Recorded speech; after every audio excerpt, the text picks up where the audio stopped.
now every boy has a chance to learn.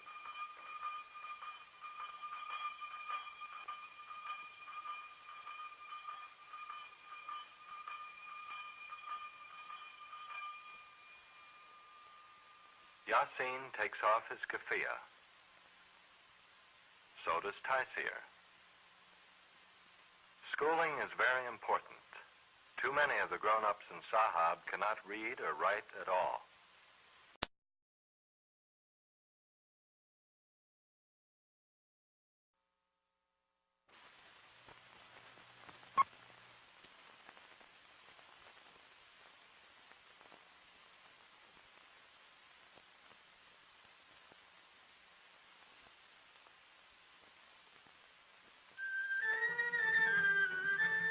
This is an old land and an old town, Sahab in Jordan. It lies in Arab lands where the September water shortage worries farmers like Ahmad Yasin Salama. Ahmad has worked hard all his life. His son Yasin is 10 years old. Taisir is only 9. Ahmad's family also includes his wife, Lila, and daughter, Aisha. Aisha and mother spread out the family's bedding to air on the roof during the coming day. Yasin sees a dust cloud and is trying to make out what is coming down the road leading past his home. It is something unusual, for it's traveling too fast to be a caravan or horseback rider, and it's much too early for the bus.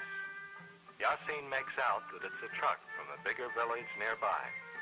But there is work to do. Fields to plow, food to cook, sheep to look after. A high wall surrounds not only the house, but shelters for the animals and the tools and the small courtyard as well. Everyone in the family has a job to do.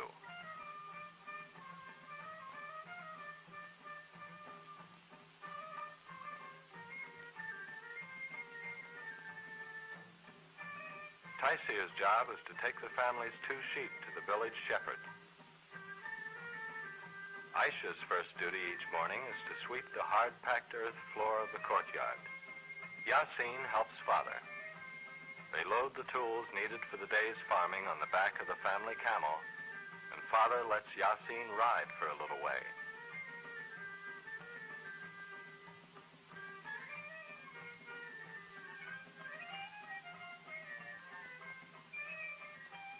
On the way, they pass the truck.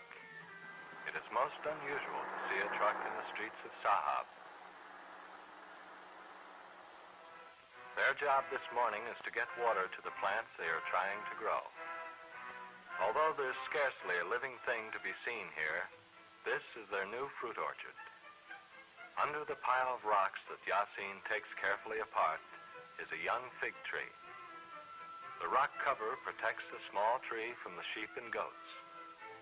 It also helps to prevent the small amount of water they can spare for it from evaporating too fast in the hot, dry air. Father has sent Yasin to the family's well. Water is so precious here, a well is always carefully locked.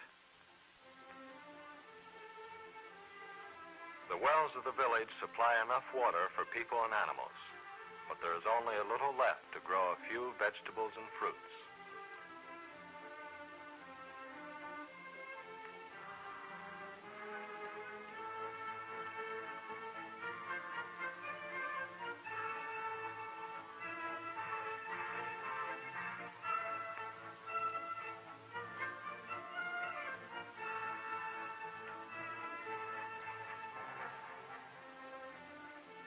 In very dry years, there is no water to spare for the trees.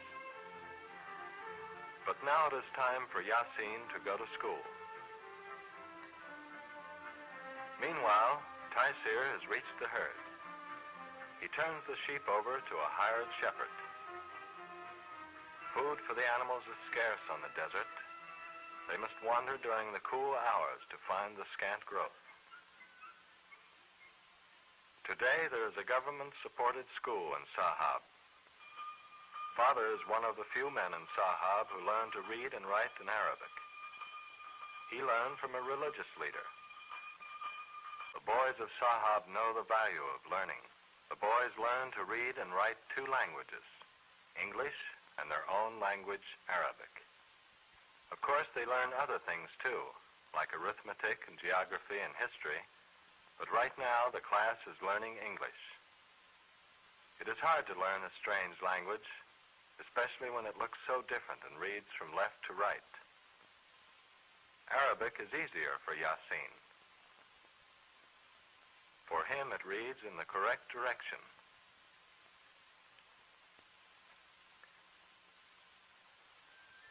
While her brothers are in school, Aisha goes to the well to get water for cooking and drinking. She carries the earthen jar easily on her head. There is no school for girls in the village, so Aisha stays at home and helps Mother. Mother is making bread, as she does each morning. The water that Aisha has brought is needed to finish the dough for bread. Aisha churns camel milk in an animal skin bag.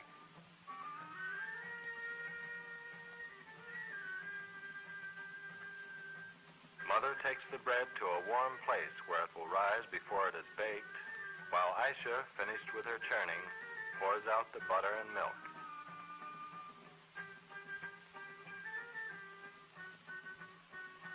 The fire was lighted some time ago, but is now burned down. Mother shapes the bread into round loaves and puts it into the hot pan, where it will bake in a few minutes. With the house tidy and food for the day prepared, Aisha and Mother find quiet work to do as the day gets warmer. Aisha embroiders. As in most Arab lands, the patterns are set by local customs and tradition.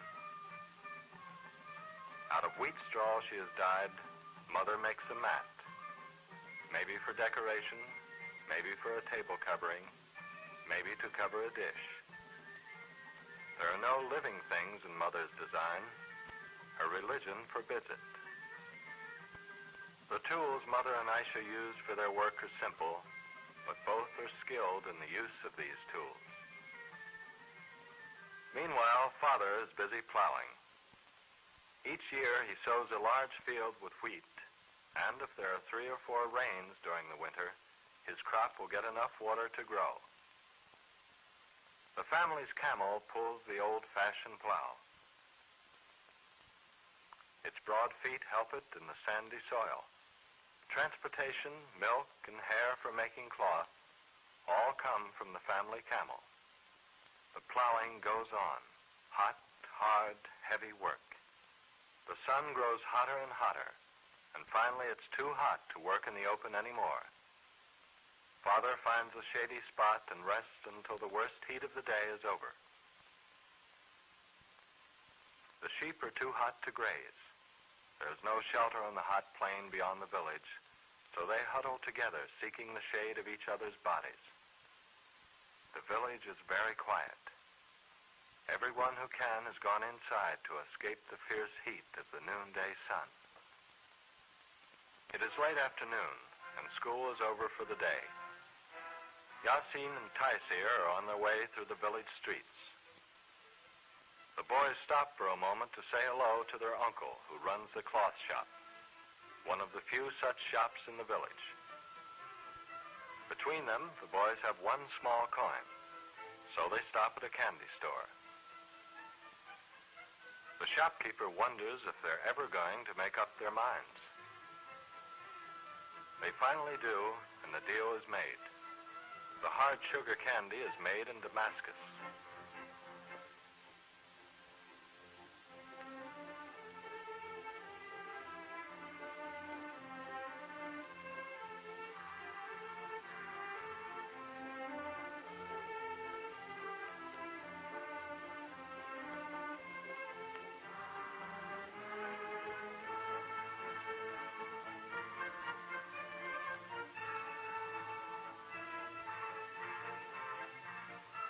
The boys often stop at the mill on the edge of town to see the miller and his helpers grinding wheat into flour.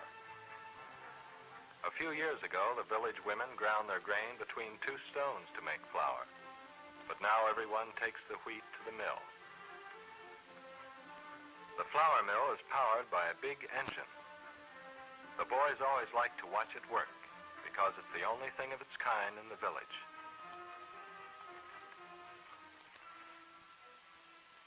But now two friends of Yasin and Taisir call them to play one of their favorite games. It's a game very much like hopscotch. You toss a stone into a square and then pick it up, hopping on one foot without touching the lines with either your foot or the stone. If you miss, you lose your turn and give the stone to the next boy in line. This is a very popular game for Arabian boys, who often spend hours playing it. But well before dark, the boys must leave the game and do their evening chores. Taisir gets the family sheep and takes them home. Yasin goes to the field where father has been plowing and helps gather up the tools to take them home for the night. At the end of a hard day, the field seems to be a long way from town.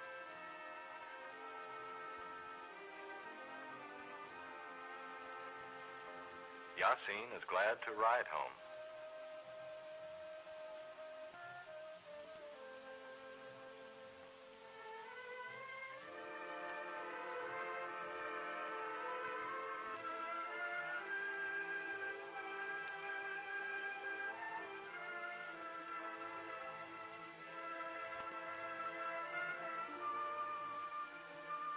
As Yasin and his father enter the village, two Bedouins who live on the desert stop to say hello.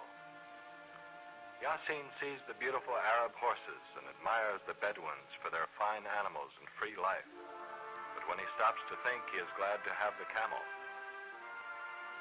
Yasin can see that the horses are fast and beautiful, but the tired old camel is much more important to Yasin and his family than any horse could be.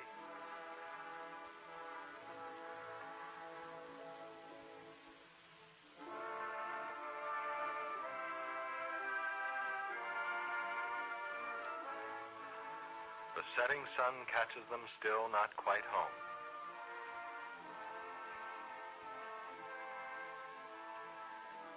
Father and the boys are all tired and hungry. But before the family can enjoy its evening meal, they must clean up.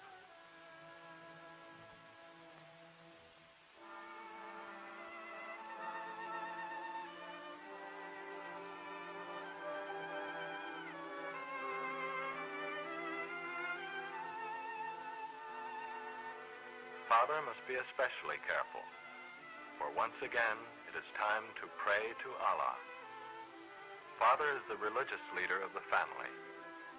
Like most other Arabs, he is a Muslim. Each day he prays 5 times, following a pattern set in the Quran, the Muslim holy book.